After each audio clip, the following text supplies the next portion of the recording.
হলিউডের সিনেমায় টর্নেডোর তাণ্ডব আমরা কমবেশি সবাই দেখেছি, তবে টর্নেডো দেখার বাস্তব অভিজ্ঞতা আমাদের অনেকেরই নেই। পৃথিবীর প্রায় 65% টর্নেডো হয় উত্তর আমেরিকা জুড়ে। এ কারণে টর্নেডো হলিউডের সিনেমায় একটি স্টোরি এলিমেন্ট।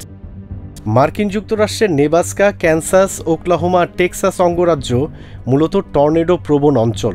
আচ্ছা, কেন মার্কিন যুক্তরাষ্ট্রে এমন হয় সে বিষয়ে আজ জানব। টর্নেডো হলো ঘুরতে থাকা বাতাসের একটি টানেল যা আকাশ থেকে মাটিতে নেমে আসে। এই ঝড় যেদিকে যায় সেদিকে সব কিছু ধ্বংস হয়ে যায়। সুপারসেল নামক বজ্র মেঘ থেকেই এই টর্নেডো শুরু হয়।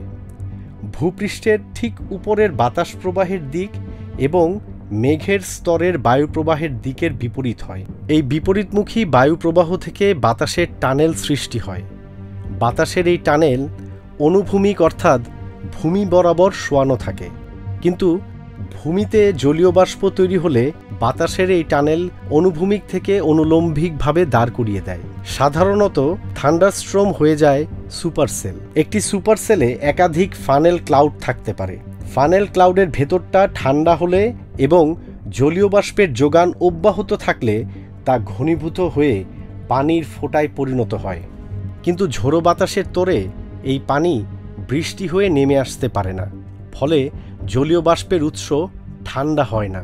এভাবে জলীয় বাষ্প তৈরি হতে থাকে এবং সুপারসেল আর ফানেল ক্লাউড শক্তিশালী হতে থাকে।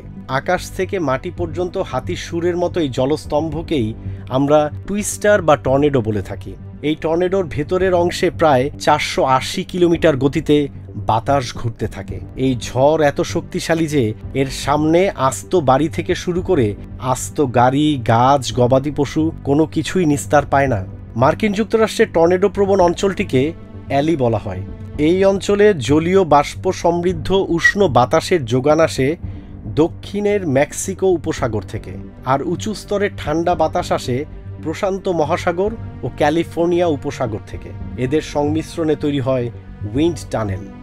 প্রশান্ত মহাসাগরীয় শীতল বায়ুপ্রবাহ সুপারসেলকে বৃষ্টি হয়ে নামতে দেয় না। টর্নেডো হলো পৃথিবীর সবচেয়ে হিংসাত্মক ঝড়। শক্তিশালী বজ্র ঝড় থেকে উৎপন্ন এই ঝড় কয়েক মুহূর্তের মধ্যে ধ্বংস করতে পারে পুরো একটি অঞ্চল।